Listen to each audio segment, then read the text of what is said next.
Hey, what's up, everyone? I think there's a couple of you who are on time, unlike the laggers. So great to see you all here. We're just going to give it a minute for people to join in, and then we'll jump right into it. Meanwhile, maybe I know when we're waiting for this, people are always like, "Oh, type into the chat where you're coming from." Oh, what book are you reading? I like that one.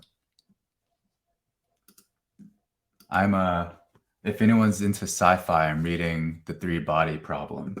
I'm actually on a third book of the trilogy called Death's End. If anyone is into sci-fi, strongly recommend that series. Yes, Andrew, it's amazing. I think I read the first book and my friends told me, like, wait until you read the second book. Second one was mind-blowing. Third book is taking me for a whole new whirlwind.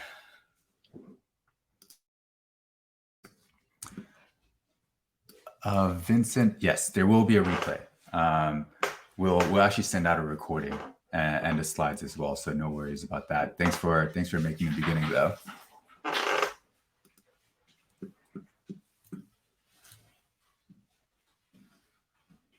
There are some awesome book recommendations here.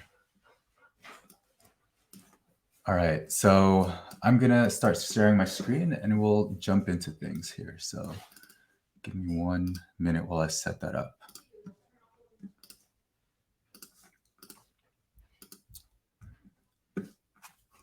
Okay, it looks like y'all can share my screen. If you cannot, please just say so in the chat, but it looks like it's all good on my end here.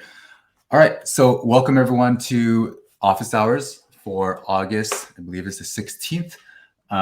This is exciting. I'm looking forward to walking through this workshop. We've been working and using this model for a while, so excited to share it with y'all. Before we jump into things, I'm going to do a quick intro. Won't spend too long because this is not about me and it's not a sales pitch. So I'm David Ly Khim. I'm the co-founder of Omniscient Digital. I head up strategy and operations, and I was previously in growth roles at HubSpot and most recently People AI. You can see some of the companies we worked with here at the bottom. Some quick housekeeping. I saw some questions about this already. This workshop is going to be 30 minutes. We will have a recording going out after the event. And then for those of you who decide to want to watch it immediately, we're going to do some trimming and editing beforehand. So just a heads up, if you try to watch it immediately, it's not going to have all those trimming and updates. So you'll see the raw version, just a heads up there. And then throughout this presentation, feel free to use the questions button at the bottom right of your screen. And I'll do my best to respond live. I'm going to be on 2 monitors here, which I'm not used to. I think 2 monitors is one too many, but that might be a hot take. We'll also have a 15-minute Q&A at the end for any additional questions that y'all might have. And I'm loving all the book recommendations that are still coming in. All right, so today we're going to go over the basics of building models. I'm not going to go through like 101 modeling. It's more of things to keep in mind that I've seen people make mistakes on, and we'll get into some of those mistakes. We'll also talk about things you should have established before you start building any sort of model. And then we'll do a walkthrough of the model. If time permits, we may even do a live demo if someone wants to give their website up as something we can use as a live demo. Totally open to that. If y'all are down for that, feel free to drop your website URLs in the chat and we'll take a look. So jumping in, let's start with a situation maybe a lot of us have experienced. You know, you're in a certain role at work and things are getting moved around. Maybe there's a reorg or you got promoted or you just, you know, the general idea here is no one really knows what your role should be. I was caught in one of these positions back at my previous employer, HubSpot. And what I ended up doing is, hey, I know what the goal for the team and the company is. Let me just go off and do my research and come back to my VP and director to pitch some ideas. And I spent about a week doing some research, looking at competitors, looking at what other companies in the space were doing. And I forgot, I think the ideas I came back with were like more partnerships, more product integrations, a course, and some bottom funnel content strategy, all of which were things that we hadn't really explored very much at the time. At least the way I wanted to do it didn't exist yet. And you know what? Everyone came back to me, including my VPs, and they were like, great, this sounds good. let's start working on it. And I said, oh, actually, I've already started. So I'm glad you agree with these ideas. And then before we moved on to the next topic in that meeting, that one question came up, which is, hey, before you get started, can you help us understand what the ROI is that we should expect from all these efforts and all these projects that you'll be doing? And at that time in my career, I was kind of a deer caught in the headlights. I didn't really know how to answer that question because a lot of these things were new things that I was pitching. So there wasn't a lot of internal baselines that I could use to base my estimations off of. And that's when I went down a rabbit hole of learning how to build models. I took a course from reforge.com that I strongly recommend. Their growth series is really awesome for anyone looking to get into building out growth models. That's where a lot of my foundation came from. And so before we jump into building a model and walking through it, let's talk about some of the things to keep in mind as we build a model. This is going to be really important for expectation setting, especially if you're going to be building a model and presenting it to a VP, for instance, or if you're a VP and have to communicate the model to a board member or your CMO or someone from sales, right? And a key thing is you need to always, or the goal of building a model is to have an idea of the high-level growth opportunity. It's not to predict the future. It's not to say this is what I guarantee. It's to have an idea of what possible scenarios might come out from investing in this growth channel, in our case, content. And the quote that myself and my co-founder Alex like to say a lot is, all models are wrong, but some are useful. And this is from George Box, a famous statistician. And this is saying that, we're not trying to get the forecasting right or perfect with the model. We want to use it to understand where to invest our resources and help us with decision making. And so here are some mistakes that people typically make when they're building models. And Carissa added a poll here at the bottom, so please take a look at that and submit your votes. So mistakes that people make when building models. One is they're too generous with their estimations. You'll see what I mean when we get into this, but when asked for a benchmark for conversion rates or growth rates, folks tend to be very optimistic with their estimations, and then they build a model that looks like there's going to be a huge growth curve. And then, 6-12 months down the line, people ask, hey, you said we were going to grow like crazy. Where's that coming from? And that's because it was based in very optimistic conversion rates and numbers. And so what I tend to do, because my style might be a little bit different, is I tend to be conservative. I would rather have a growth rate that's a bit lower than what we'd hope, but maybe more realistic and grounded in what our current data shows. The second mistake here is sometimes people spend too much time building the model. I learned a phrase recently, it's called, or a term called meta work. This is meta work. It's doing something that involves the work, but it's not actually doing the work itself.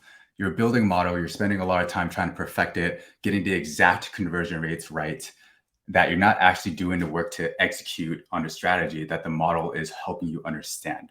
And so this is where people get stuck. It's a symptom of perfectionism. And so what I like to do is give myself a time frame, like, hey, I'm going to spend the next week building out this model. I'm going to spend 1 or 2 days talking to people and getting feedback on it. And I'll spend another 1 or 2 days refining it. And then we're going to move on to execution. There's diminishing returns in spending too much time building it. And that's likely because as you build a model and as you build more of these, it gets fun to add new variables and new scenario planning to the model. And it's fun, but it gets too complex. And that's an issue because there's too many variables that you're trying to build into the model. And it's difficult to explain. I mean, even this model that I'm building, it's not even that complex, but starting to complain the logic that goes behind it. I might trip on some parts, so give me feedback if anything's unclear. But you'll see that if you add more variables, it's going to be hard to explain to someone else. And then this point is around scrutinizing the specific numbers. Someone might say, hey, we should use the conversion rate from blog visit to lead. Someone might say, actually, we should use the conversion rate from entire website to lead. Someone might say we need the conversion rate that is just paid landing pages to a lead. All these, sure, they're reasonable questions, but at some point you just make a call. Maybe you just take an average of all of it. Honestly, at the end of the day, it doesn't really matter until you put the model to a test, you execute on a strategy, and you see if reality actually reflects what you were predicting or hoping would happen. So I'm going to pause there for a little bit, see if there's any questions coming through here. There are not, so I will continue.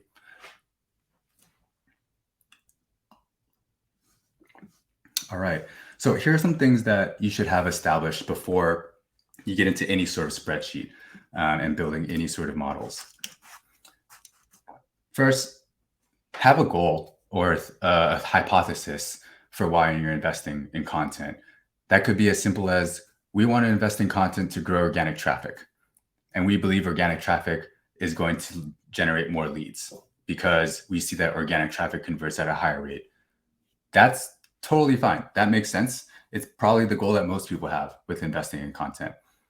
You can even say, we believe that investing in organic or in content to drive organic traffic will be a strategic moat against competitors. Again, totally reasonable. The point is to have some sort of goal established so that 6 or 12 months down the line, no one's asking, hey, why are we doing this content strategy? And there's no good answer. You should be able to answer in 6 to 12 months what the strategy was and why you're doing what you're doing in serving that goal. And then this gets a little bit more into the nitty-gritty, but you should have a general idea of what your content strategy might look like. If you want to generate top of funnel traffic to develop a strategic moat and be the go-to educational resource, you probably don't care a lot about bottom of the funnel traffic. You want to get everyone to read your content. And so you might be focused on more one-on-one educational content with a lot of search volume. If you want to generate leads, then you might have a good mixture of bottom of the funnel content trying to convert readers. And so by having an idea of what that strategy may look like, that's going to help you understand what high-level topics you want to go after and what angles you want to go after. And these topics typically come from more the business strategy, right? It's not just marketing determining what topics the company should be associated with. This typically is obvious based on what the product is, what the service is. And from those topics, this is assuming that you have done some broad keyword research into those topic areas. You have an idea of what keywords you want to go after, what search volume there is available, how big the audience is. For instance, if you, just top of mind, if you have a CRM has a huge amount of search volume. Every business could use a CRM. But if your product serves, multivariate testing use cases, your audience is probably much smaller. So that's something to keep in mind as you do this keyword research.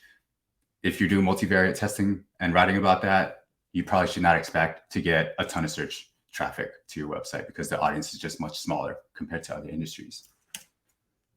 So this last one is having an idea of general conversion rates. And here you want website visitor to lead and lead to customer. And I'm aware that the marketing funnel has multiple stages. Again, this is to serve the idea of keeping things simple.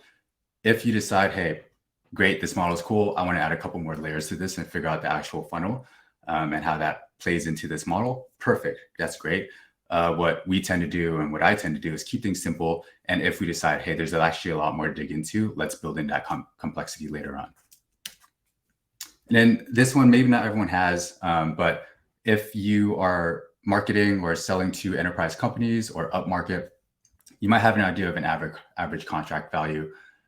If you're more SMB, mid-market, or even B2C, hopefully you have some idea of customer lifetime value. These metrics are going to be used to help you understand what your payback period is for investing in your content program. So let's say you invest $5,000 a month over the next 12 months. When can you realistically expect for that $60,000 investment to break even and eventually make a return? And that's what we're all here for. All right, I see a question here. When people say 3% conversion rate on website is average, but there's two models, direct signups and sales led, how do you deal with industry standards for conversion rates to model STH? I'm not sure if that was a typo or not, for new websites. So I ran into this previously, and when you think about that funnel, there's kind of two different funnels now. So Vincent asked, I'll reframe your question, Vincent. There's the funnel of people visiting your website and signing up for the product and then going down a product-led funnel. And then there's people who visit your website, request a demo, and essentially go down more of a marketing-led funnel. And sure, there's intermixing between the two, but that's why it's a little difficult. And we can talk about this separately. I've built models for this before. It gets really complex, but the way that I found it helps is what you end up doing is it all converges into this idea of modeling based on companies you're targeting, not individual signups. And I don't want to go too deep into that because that takes us down a different rabbit hole. But Vincent, if you want to chat with that, feel free to contact me. Chris is moderating, and I'm sure she can share my contact info with you. All right, let's do a walkthrough of the demo here, or the model. Okay, so this is when things are going to get a little intense. So bear with me here. What we're looking at here is the first tab in this model.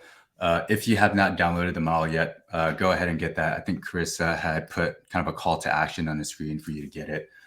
You don't need to put in your email. So hopefully that saves you some time. But what you're seeing here in the first tab is, this is really simple. It's 2 columns. Put in your keywords you want to go after and put in the monthly search volume for each of those keywords. And this powers the rest of the model. This page here, it's simpler than it looks. What it does here is it takes the keyword and the search volume and estimates what the potential traffic you can capture is based on the position you rank for. So this assumes that you can rank in position 1, 2, 3, or 4. Oh, I got a weird thing that says my mic didn't work. I'm assuming you can all still hear me. Let me just double check. Yep, it's still working. All right. So here, one example you can see is if you're targeting a keyword B2B lead generation that has a monthly search volume of 1,900 searches per month. If you're ranking in position 1, based on this estimated click-through rate, which you can see the URL here, of 43%, you could capture about 800 organic searches from that keyword if you rank in position 1 per month. If you're in position 2, you could capture maybe about 260 visitors per month from that keyword. And if you're in position 3, 150 per month, and position 4, about 114. And this is highlighted in yellow so that you can actually go in and change these numbers. I recommend not changing the rest of it because you might break it. So the yellow here signifies that you can change the cell without breaking things. On the right-hand side here, it's the average ranking that you can go after. So let's say on average, you rank in position 1 for all these keywords, which might be unlikely. But if you did, you could capture a total of about 8,600 organic searches per month.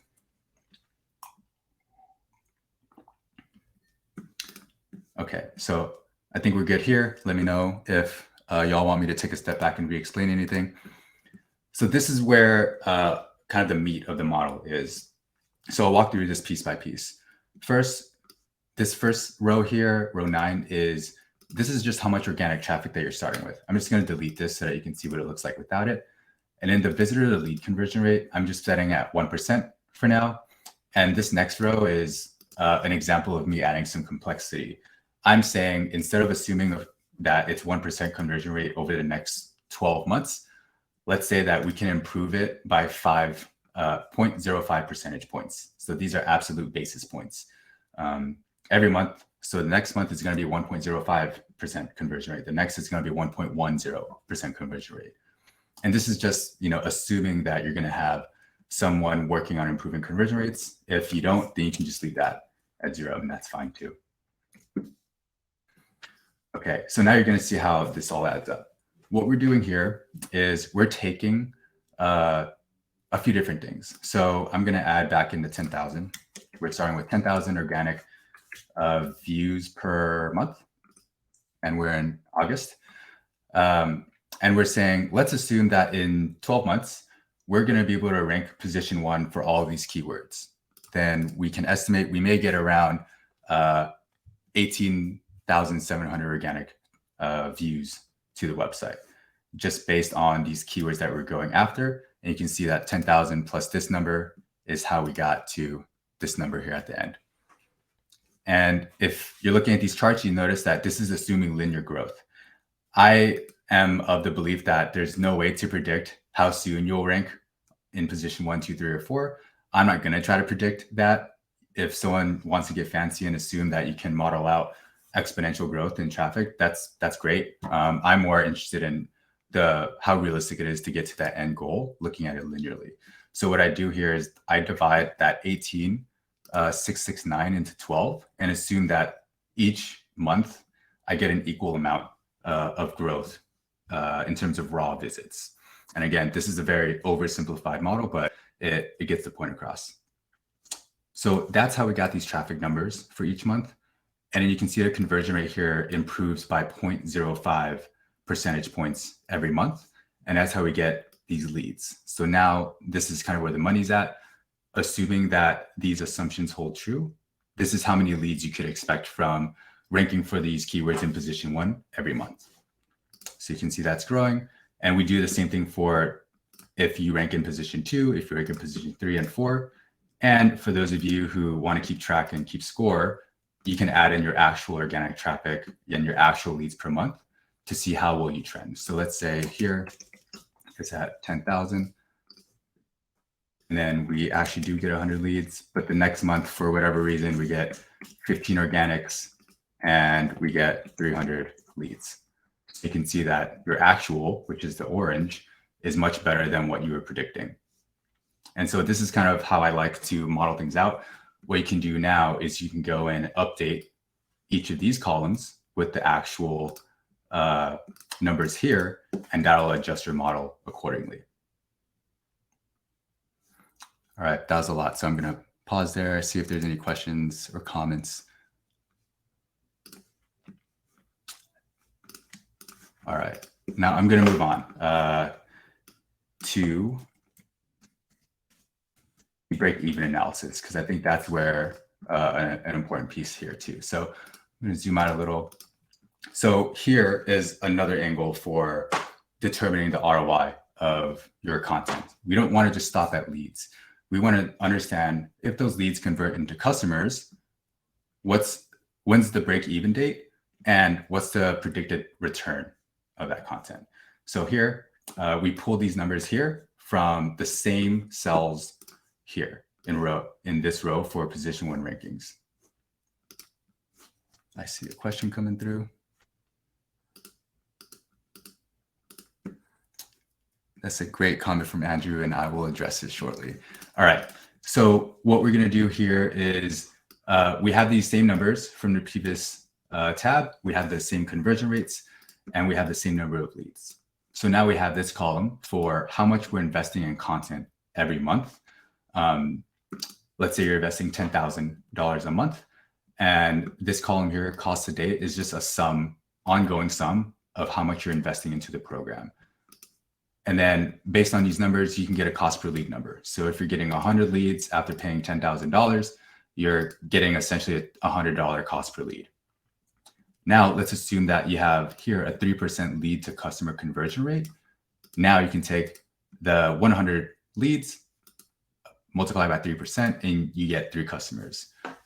And then assuming that each customer pays you $2,000, you're getting $6,000. And this revenue to date is a summation of this column ongoing to show you how much revenue you got in total. And you can see here that this row here, June 2023, is when the revenue to date on the program of 112,000 is larger than the cost to date of 110,000. So this is essentially the break-even point. You can see that this takes I'm doing public math here. This is 10 months in order to break even and get a positive return on your total investment. So this is for position 1. For position 2, this is with the lower traffic, right?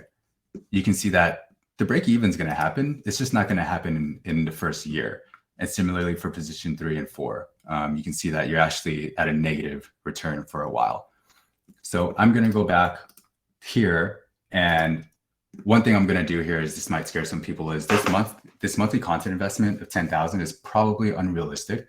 I just put 10,000 because if someone works with us, Omniscient Digital, it might be a $10,000 per month engagement, but realistically, you have employees that are working on a content program, right?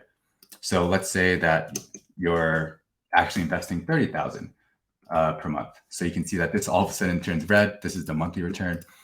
And let's play out a different scenario where maybe you're doing, you're marketing towards the enterprise and your average contract value is actually much higher. So you might say, hey, our average contract value is actually 100,000. All of a sudden you can see, you get a couple customers and you break even on that investment.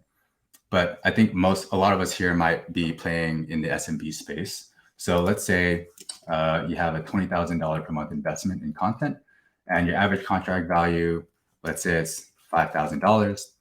You can see here that the break-even dates change. So here you're breaking even in February. You can even rank in position 2 and break even within a year. Position 3, even position 4, you could break even in a year. So you can see some of these numbers help you understand what the story is. So if someone says, hey, we need to rank in position 1 for all these keywords, you might say, you know what, that's great. We can even rank for position 4 and still make a return on our investment in content. Cool. And again, one limiting factor here, or the biggest limiting factor, is these target keywords. Again, this whole model is powered by what keywords you want to go after in search volume and those conversion rates. So maybe there's two different levers here that can lean on. You might say, hey, some of these are actually low search volume. We don't want to rank for these. Instead, we want to rank for high search volume keywords. And you might, that'll open up the opportunity for more traffic. And you might say, actually, I think we can improve our conversion rate much faster than this. We have an experimentation team. Let's dedicate some of their time to improving the website conversion rate. We think we can improve by 0.1 or 10 basis points per month. So that changes the lead forecast significantly. All right, I know we got 3 minutes because I said this was a 30-minute workshop. Let me just check the chat. All right, it looks like folks find this valuable. Bronny, you said you could track this for each piece and include search clicks. The collective data will help prove to execs that content is lowering overall cost per click. Yes, that's like another Jedi trick that honestly I haven't even thought about. But if you want to use your Google Search Console data and model out impressions and clicks over time, and I don't know what it would look like, but tie that with your paid marketing data, hopefully there's a way that you can prove that by investing more in content, you're helping drive down the cost per click. That's genius, Ronnie. Andrew mentioned a comment, and I'll reiterate this because this is really important, is just because like you had one standout month, like let's say this was at 10,000, I'm probably gonna get that again. And then let's say this was 15,000 with 300 leads. Just because you had a standout month does not mean you should change your entire model. You might want to give it a couple months to see if that holds true. Maybe it's just an outlier month for whatever reason. Maybe you had a fundraising announcement or something, and all of a sudden you got a ton of press. Like you don't want that to impact your modeling. So great call out, Andrew. Thanks for that.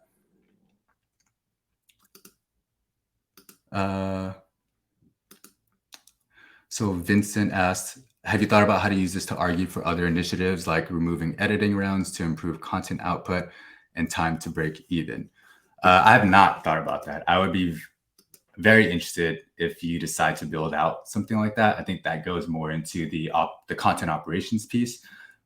We have someone on our team, Mason, who builds out our backlinking program and runs a very robust editorial program. And he's actually started timestamping, like, this is when I first reach out to someone for a link. This is how long it takes for them to get back to me and approve that we can do a guest post. This is how long it takes for us to write a blog post. This is how long it takes to send it to them and for them to approve and publish. And we can start narrowing in on bottlenecks, but I have not thought about how to build a model for that. How do you account for influenced revenue? So this is a question from Shayna. Hello, good to see you again. Well, I guess not see you. I see your chat and name though. But this gets into attribution, which is kind of out of the scope of this workshop, but it comes down to how your company decides to do attribution. I'm a very simple man. I just want to do last click attribution based on what Google Analytics tells me. Some people want to do like time decay attribution or 40, 20, 40, whatever your desire. It's up to you how you want to communicate content's role in that. If you want to talk about influence, that's not really something I can make a hard and fast rule on, but you might be able to talk to your team and say, hey, if someone touches content within the like 24 hours of becoming a lead, you might say that's content influence. We have worked with a client that does have that sort of definition. And when we dug into the data, we actually found that, this is talking about product signups. When we dug into the data, we found that of the people who sign up after viewing the blog, they signed up within 2 minutes of reading a blog post. And so that we were like, okay, we have a 1-day time window, but most of these people are signing up within 2 minutes. So we can safely say that that can be attributed to the blog.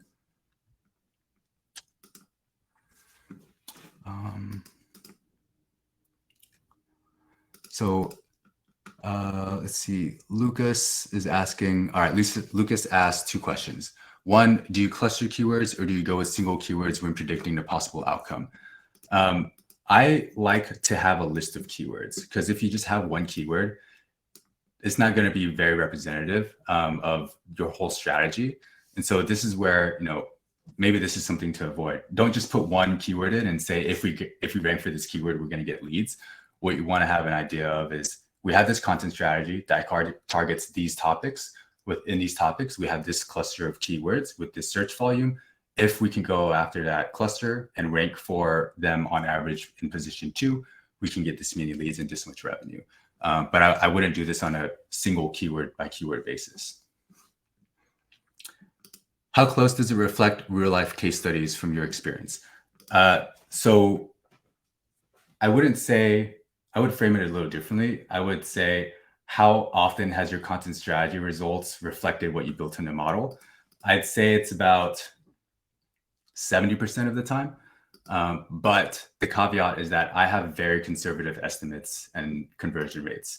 So in a lot of cases, we say, hey, we expect 10% traffic growth month over month. And here you can see that the model, this model actually says 5% month over month, which of course changes based on the keywords you're going after, the search volume. But what I found is because I build conservative models, the reality case study actually exceeds what our model predicts. And that's just candidly me sandbagging, because I would rather sandbag.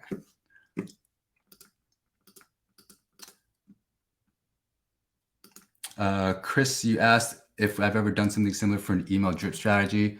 I have not. I have not thought about what that might even look like. So if you have an idea, let me know. I missed a question somewhere. Vincent asked, what do you think about taking some competitors, looking at their top pages instead of keywords, and take the average 10th and 30th percentile from the competitors to get average traffic volume per new page built?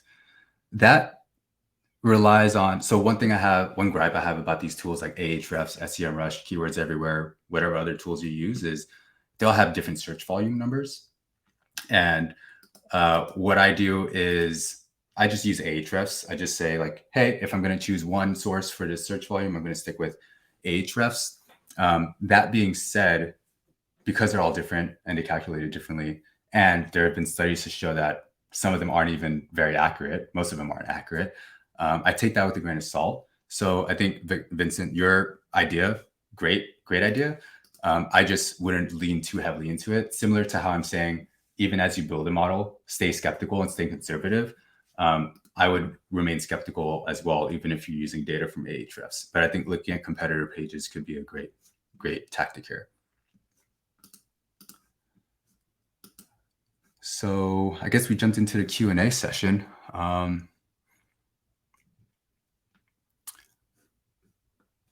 All right. So if we don't have any more questions, which I'm happy to continue answering, we could try doing a live demo of someone's website if anyone's up for it.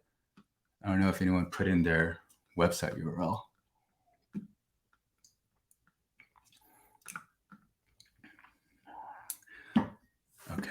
Nope, I don't think so.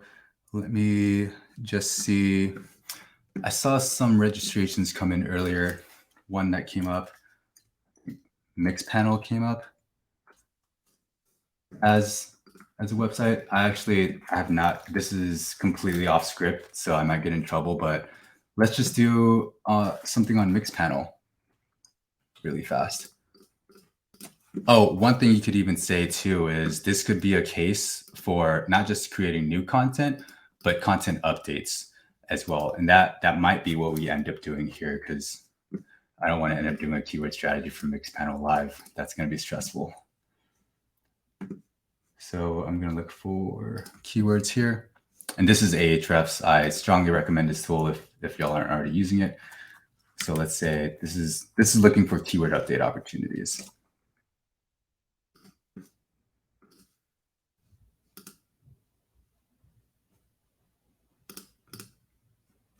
And now I'm removing branded keywords.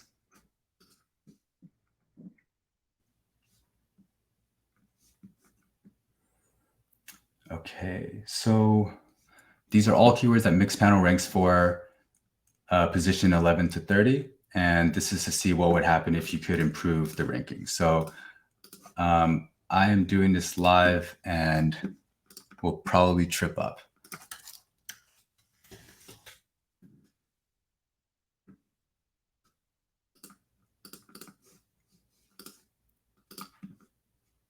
Let's see.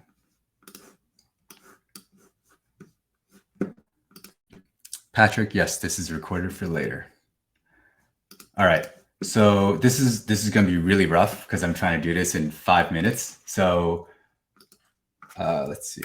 Moving this, I'm just going to grab a couple of these keywords. I'm going to put this into this template and I'm going to paste in. And so all these traffic assumptions are still here. The growth model is still here. I'm going to delete these actuals. And I believe the link that you get should automatically copy. So if you somehow get access to this real template, please do not request access. All right, so here we have a model for Mixpanel. So I'm going to assume that they're at a much higher search volume or organic traffic. I'm just going to say it's 100,000. And that their visitor to lead conversion rate, Mixpanel has been around for a while. I'll say it's 2%. And I'm going to assume they have an amazing experimentation team and can get conversion rates to improve 20 basis points per month. So now when you look at the break-even analysis, I don't know if anyone from Mixpanel is here, but I'm going to make some huge assumptions. I'm going to say Mixpanel serves software companies that have a lot of money, and they probably pay Mixpanel $50K a month. And their content investment's 20%. So this looks I'm very skeptical of this right now. So this is what is here. So what I'm seeing here is that existing organic traffic might actually be skewing this. So what I'm going to do is delete that and just say this is only based on new organic traffic we capture, not considering old existing organic traffic. So this looks more realistic. Okay. So because Mixpanel is playing in a conservative space or a competitive space, I'm going to say conversion rate to customers 1%. And they probably have a really big marketing team. So I'll say this is closer to 80,000. Again, this is all guessing. I don't know Mixpanel's business. So you can see here, if Mixpanel ranks position 1 for all those keywords, they could break even by month 5. In position 2, it takes a little bit longer. It takes about 12 months, but they eventually get there. So this could be a strong case of, hey, these keywords, if we rank, these are not good keywords. Some of these are not helpful, but hopefully this gets the point across that this helps you understand, like, hey, if we update it or if we produce this new content targeting these keywords, what's the return? How much revenue might we generate? How many leads? What can we maybe reasonably expect from all of this? All right. Any other questions, folks?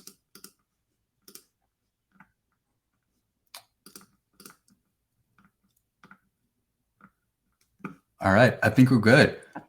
If there are not any other questions, feel free to get a copy of that template. If you didn't yet, I believe it's in the chat. So feel free to grab that. Let us know if you have any questions about how to use it.